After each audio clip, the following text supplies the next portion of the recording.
สามารถรับฟังรายการสาระสปะตั้งแต่เวลา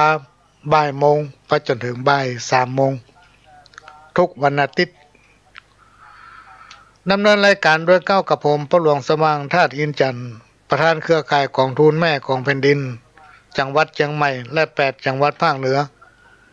ก็มาพบปะพี่น้องท่านผู้ฟังก็จะได้นำเอาสาระสปะร้อยงานปันเรื่องที่ได้หู้ได้หันที่ได้มีประสบการณ์ผ่านมาเล่าสู่กันฟังเป็นการเปลี่ยนบรรยากาศหลังจากพี่น้องท่านผู้ฟังได้ฟังธรรมะสาระต่างๆจากพระเถระครูบาอาจารย์จากวิทยากรผู้ดำเนินรายการของสถานีวิทยุหลายๆสถานีช่วงนี้ก็มาเปลี่ยนบรรยากาศฟังขโยมเก่าสลับกับเสียงเพลงข้าวห้ำสาระธรรมกรรมเก่าก่อนที่จะนำเอาสาระสปะมาเล่าสู่กันฟังพี่น้องท่านผู้ฟังก็ให้ฝากสถานีวิทยุของวัดไฟหิน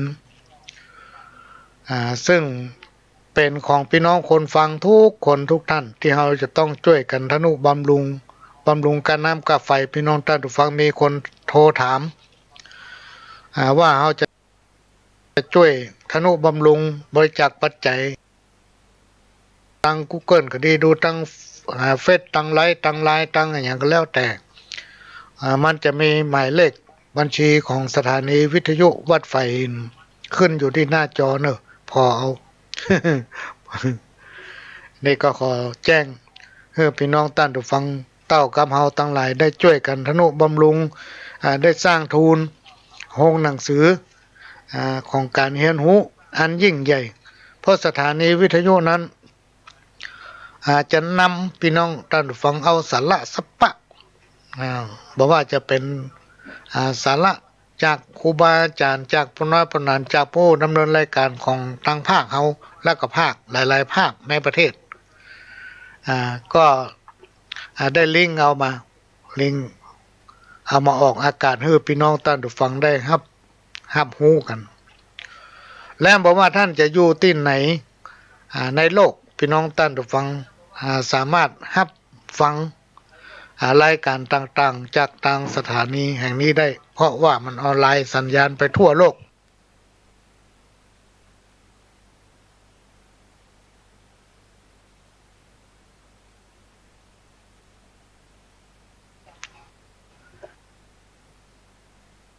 สามัคคีบูรณะและปิดทองพระประธานในวิหาร3 องค์ทอดถวายณวัดร้องอ้อตำบลสันปิเสื้ออำเภอเมืองเชียงใหม่จังหวัดเชียงใหม่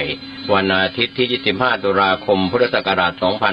2563 ขึ้น9 ค่ำเดือนยี่เหนือเวลา 10:19 นาทีเป็นต้นไปขอเชิญชวนศรัทธานักศีลนักบุญทั้งหลายร่วมเป็นเจ้าภาพทำบุญทอดกฐิน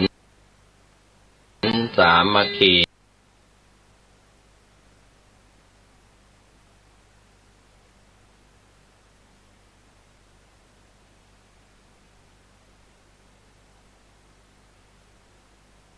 วิหาร3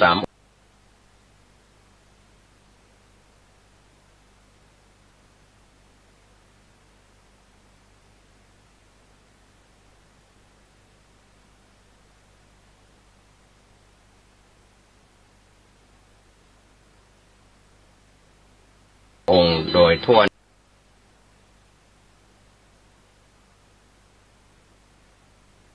จำนวน3 องค์ด้วยกันซึ่งเป็นพระที่มีอายุเก่าเพราะฉะนั้นก็ขอแจ้งประชาสัมพันธ์เชิญชวนพี่น้องเครือข่ายสายญาติธรรมได้ร่วมบำเพ็ญบุญในการทอดกฐินสายสามัคคีในวันที่25 ตุลาคม 2563ที่วัดหลวงอ้อตั้งแต่เวลา 10 โมง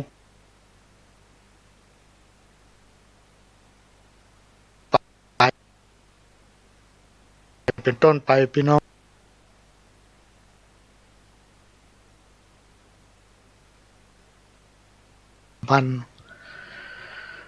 วันนี้ก็จะนำเอาเรื่องข้อคิด21 ประการมาฝากพี่น้องท่านผู้ฟังข้อคิด21 ประการมาฝาก ข้อหนึ่งคนโบราณแตะก่อนครูบาอาจารย์เพิ่นแต่งแต้มเขียนไว้ว่าบดีคบขี้ข้าหรือว่าคบคนถอยคนพานจะนำมาซึ่งความเดือดร้อนนะขี้ข้าหรือว่าคบคนบดีคบคนที่บ่ให้มีการศึกษาวันบ่คิดทำมาหากินบ่คิดถึงวันตั้งหน้าคิดอยู่ไปเป็นวันเนี่ย หาความเจริญบ่ได้เปิ้นมือครบปู่ย่าตายายเฮาสมัยก่อนเนี่ยเปิ้นจะเข้มงวดกับลูกกับหลานถ้าคนใดเป็นคนถอยคนพานเป็นคนที่บ่ดีนะวันบ่คิดกันหยังหาเรื่องคนนั้นน้อยคนนี้น้อยเมาก็พอเปิ้นเมาก็ว่าฮือเปิ้นบ่พอตัวเก่าเนี่ยเปิ้นบอกว่าบ่ดีครบไปแล้วมันมายังความเจริญมาสู่เฮามันจะพาเฮาไปสู่ความเดือดร้อน ข้อที่สองครูบาอาจารย์โบราณปู่ย่าตายายเปิ้นกล่าวว่าไว้นะพี่น้องท่านผู้ฟังเปิ้นบอกว่าอย่าคบหรือว่าจะไปตาขุนนาง บดีตาขุนนางตามีหน้าพอวันตั้งหน้าบหันตามีหน้าพอวันตั้งหน้าบหันต้องพึ่งปาอาศัยเปิ้นในวันตั้งหน้าอย่างนี้เป็นต้นนี่ก็นำมาฝากว่าบดีดาบดีตาขุนนางเปิ้นพี่น้อง อันนี้ก็มาฝากพี่น้องท่านผู้ฟังในวันนี้ก็เดี๋ยวจะขอสักแป๊บเดียวนะพี่น้องท่านผู้ฟังจะเปิดเทปเก่าให้ฟังสักแป๊บหนึ่งต้องการใครมาเอี่ยวประเทศเฮาเมืองไทยเฮาเมื่อมาพ่อคนดังเหนือนั้นอู้หมดยิ้มแย้มแจ่มใสหน้าตาชดชื่นพ่อหยังพ่อเฮามีจริยธรรมมีคุณธรรมประจำใจคนที่มีจริยธรรมมีคุณธรรมอยู่ในจิตในใจนี่หน้าตาเปิ้นจะจุ่มโลกพี่น้องท่านผู้ฟัง หน้าตาจุ่มได้อู้ได้จ่าได้ปบได้ปะ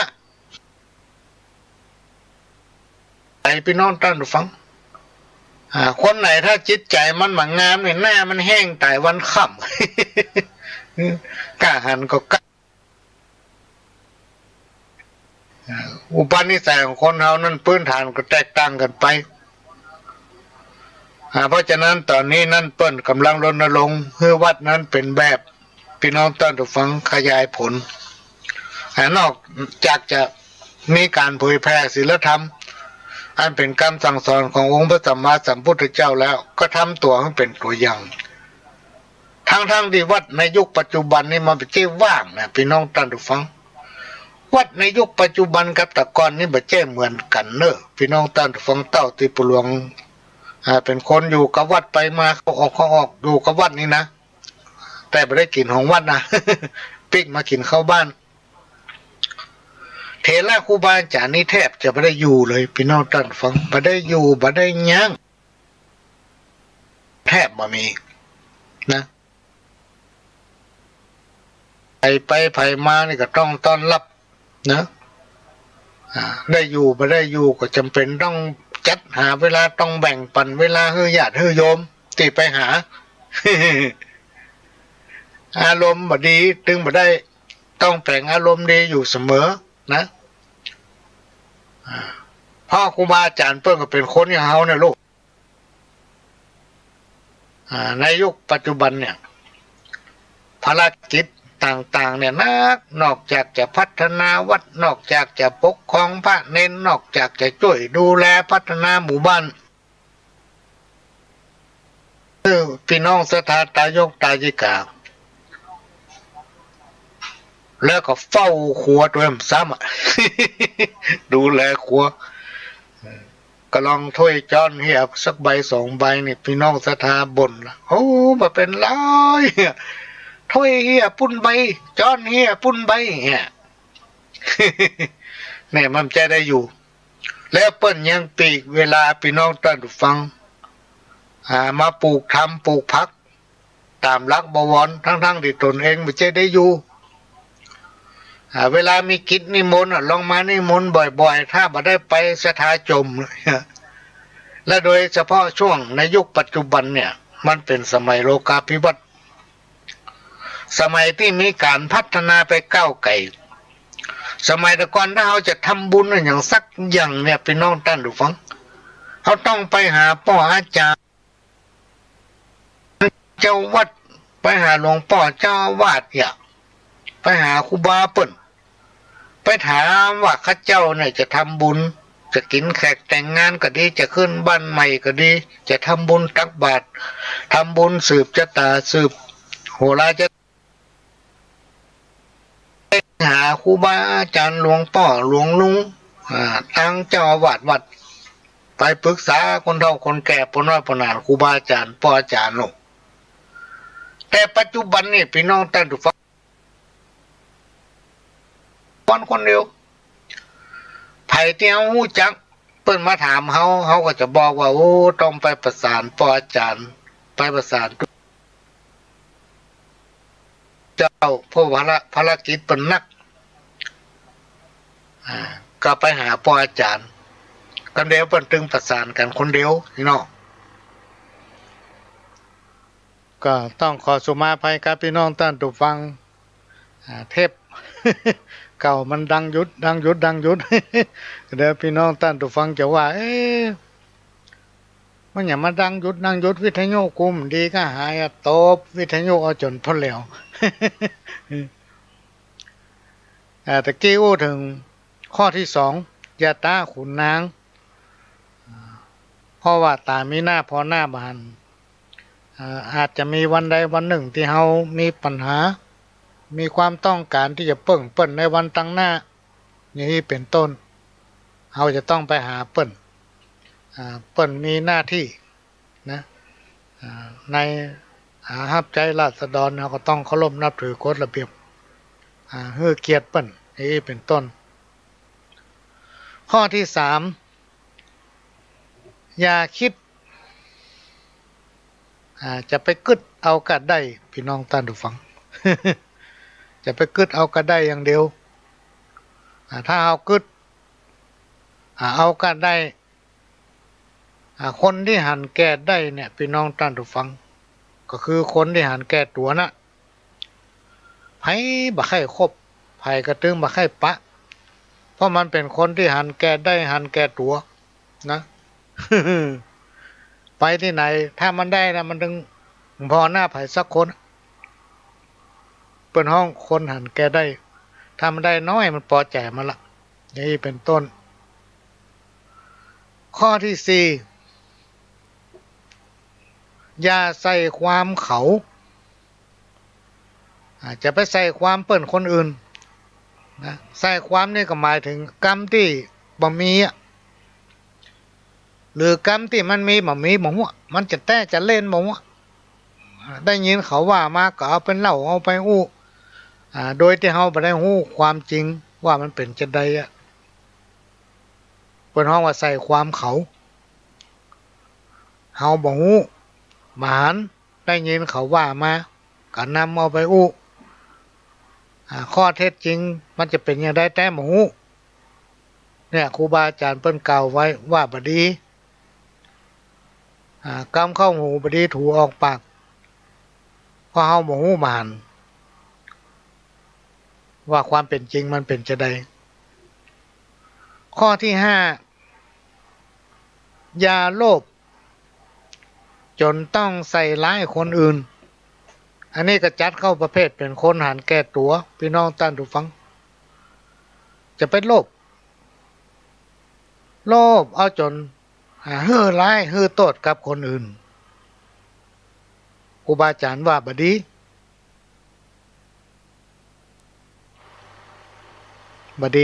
การที่เฮาอยู่ในสังคมชุมชนก็จะต้องมีความหันอกหันใจซึ่งกันและกันนะมีความพอดีในตัวเก่ายินดีในสิ่งที่ตนมี อันใดที่บ่แจ้งของเฮาก็คือบ่แจ้งเฮาอะ จะไปโลภอ้องเปิ้นมาเป็นของตัวนะบ่ดี ข้อที่6อย่าคบคนบ้า จะไปคบคนบ้า คนที่สติผสมประกอบคนที่เป็นซุยน้อยนี่นะ คนเฮามันมีโลกพี่น้องท่านผู้ฟัง บางคนนี่บ่ลวกแล้วอวดลวก บางคนก็เป็นคนลวกแต่ลวกล่ำไปนะเมาะเนี่ยจับใส่บางผู้บางคนนี่เป็นผู้ที่ฟังคนง่ายเชื่อคนง่ายห้องว่าเป็นคนที่หูเบานะบ่ค่อยใจสติปัญญาของตัวเก่าบ่ค่อยมีความมั่นคงในตนเองเปิ้นฮ้องว่าคนบ้าสติมันฟั่นเฟือนจะไปอยู่ใกล้มันจะไปคบจะไปใกล้มันจะยากเฮ้อ ก็เกิดมันบ้าขึ้นมามันจะยากเฮ้อ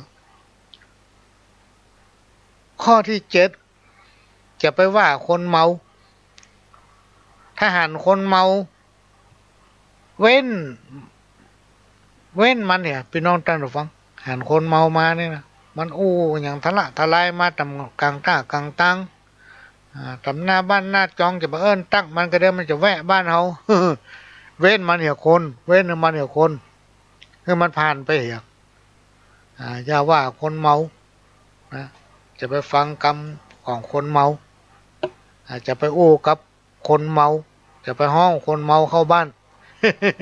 มันต้องมันย่างมันหู้หมดคนที่เมานี่นะถ้าไผใครหู้อย่างเข้าไปวงเล่าหู้หมดอย่างเขาไปหู้กันไปกันที่วงเล่าหั่นน่ะ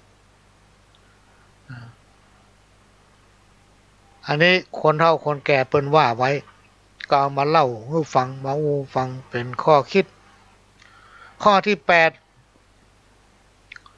อย่านอนตื่นสายจะไปนอนตื่นสายโบราณเปิ้นบอกว่าเวลานอนตื่นนอนเนี่ยถ้าไผตื่นมามื่นตาพ่อหันก่อนหันคือหันแปะโอ้บัดตันกินละ บัดตันกินเปิ้นละนะอย่าว่าทำกินยังกับบัดตันกินเปิ้นเพราะฉะนั้นคนโบราณเปิ้นเลยบอกว่าจะไปนอนตื่นสายถ้าเอานอนตื่นสายจะไปเนี่ยการทำงานกับบัดตันอ่ะพี่น้องท่านผู้ฟังไผก็บ่ใครจ้างเพราะมันเป็นคนที่ทำงานบ่ค่อยตรงเวลามารับลูกขวาย เนี่ยข้อที่9อย่าอายทำกินต้องทำงานทุกอย่างพี่น้องท่านผู้ฟังบ่ต้องอายไผการอย่างที่มันมีที่เราสามารถทำได้ทำไปขอให้มันได้สตางค์ได้เท่าใดก็จังมันบ่ได้ประมาทว่ามันได้น้อยนะครูบาอาจารย์บอกบ่ถ้าอายทำกินคนไหนถ้าอายทำกินนี่หาความเจริญบ่ได้ข้อที่10จะไปหมิ่นว่าเงินมันน้อยนะเวลาไปเนี่ยการทำงานที่ไหนเนี่ยคิดว่ามันได้น้อยลำไปดีกว่านอนหลับเหี้ย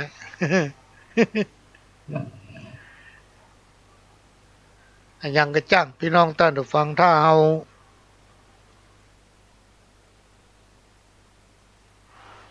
มาจ้างกินมาจ้างใจนะมัวคิดว่าเมื่อใดกูจะรวยเมื่อใดกูจะได้นักเมื่อใดกูจะได้เงินเป็นกอบเป็นกำพาธนาไปไหนก็อธิษฐานขอถูกหวยรางวัลที่1ที่2ที่3 ได้เงินนักได้สตางค์มาบอกซื้อว่าซื้อกินเนี่ยเอาไปแต่งหวย เปิดห้องว่ามีเงินมีกล้าพี่น้องท่านฟังตาเฮาบ่จ้างใจ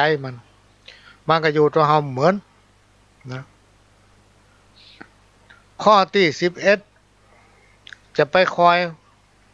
วาสนาเนี่ยไปทำไปพี่น้องท่านผู้ฟังถ้ามันจะดีมันถึงจะดีถ้ามันจะได้มันถึงจะได้ ถ้ามันบัดได้มันถึงบัดได้ จะไปคอยกับวาสนา ญาติไปทำไปถ้ามันดีมันถึงดีถ้ามันบ่ดีมันถึงบ่ดี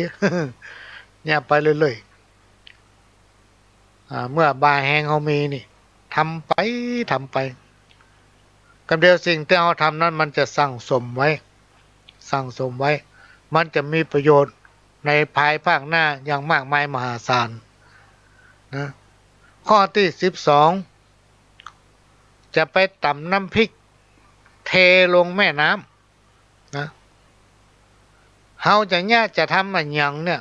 จะต้องมีแผนจะต้องมีการวางแผนแล้วกึดไว้ก่อนว่ากูจะทำมันนี่จะเนี่ยอันนั้นผลออกมามันจะเป็นอย่างนี้จะเป็นอย่างนั้นอีเนาะ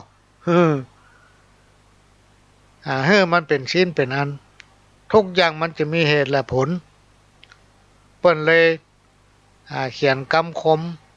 เป็นสุภาษิตคติเตือนใจไว้ว่าจะไปตำน้ำพริกแล้วก็เทลงน้ำถ้าเฮาเนี่ยอย่างพี่น้องท่านผู้ฟังโดยมันมีแผนประคิดไว้ก่อนเนี่ยลงไปแล้วมันบ่เกิดผลเหมือนกับตำน้ำพริกแล้วก็เทลงแม่น้ำมันหาสาระยังไม่ได้สักอย่างพอน้ำถึงแม่เทน้ำพริกลงไปอันนี้ก็เป็นข้อคิดที่ครูบาอาจารย์ตั้นแต่งแต้มเขียนไว้ข้อที่ข้อที่13จะไปไฟสูงเกินซักจะไปกึดใหญ่เกินตัวนะคนเฮาถ้าเฮาไฟสูงเกินไปพี่น้องท่านผู้ฟังกึดใหญ่เกินตัวเนี่ยอันยังก็เอายศเอาเปรียบมันยอมติดดินเนี่ยพี่น้องท่านผู้ฟัง มันยอมติดดินในขณะที่เฮาเจนชะตาวาสนาดีสตางค์มีในหุงเตียวพี่น้องในกระเป๋ามันเนี่ยได้กะมันทำได้อยู่ได้สบายคนที่ได้มาเปิ่งมาเองเฮามันก็ถึงมาบ่ขาดสายบรรดาเพื่อนฝูงคนที่ฮู้จักไปมาหาสู่บ่ขาดเพราะเฮาเป็นคนขึ้นใหญ่เฮาถือยศถือศักดิ์นะเป็นคนกว้างขวางนี่เด้อเพิ่นฮ้องว่าถ้าไผกึดอย่างเงี้ยจะเป็นคนที่ไฟสูงเกินศักดิ์กึดใหญ่เกินตัวแล้วในอนาคตพี่น้องท่านผู้ฟังถ้าเฮาหมดเฮามีหยังสตางค์ก็มีละรถก็มีขี่ละฝ่ายพอมีปัญหาทางด้านการเงินคำเพราะเฮาบ่ได้สั่งสมไว้มีเฮาก็กินก็จ่ายมีเฮาก็เอี่ยวก็กินคำเดียวก็กินเลี้ยงหั่นก็เดียวก็กินเลี้ยงนี่พี่น้องท่านผู้ฟังสตางค์มันเป็นของที่มีควรเวลามันมีมันก็มีเวลามันมีมันก็มีถ้าเอาไปจ้างเก็บจ้างหอมเนี่ยโอกาสที่มันจะมีน่ะยากข้อนี้สำคัญนะบางคนไฟสูงเกินซักขึ้นใหญ่เกินตัวในที่สุดตัวเองตกอัพพอตกอัพแล้วเพื่อนฝูงที่เคยไปมาหาสู่บ่มีละพี่น้องท่านผู้ฟัง มีผู้รักผู้ใหญ่ท่านหนึ่งเคยนั่งประหลวงป้าเปิ้นอู้ให้ฟังว่าสมัยในที่เปิ้นม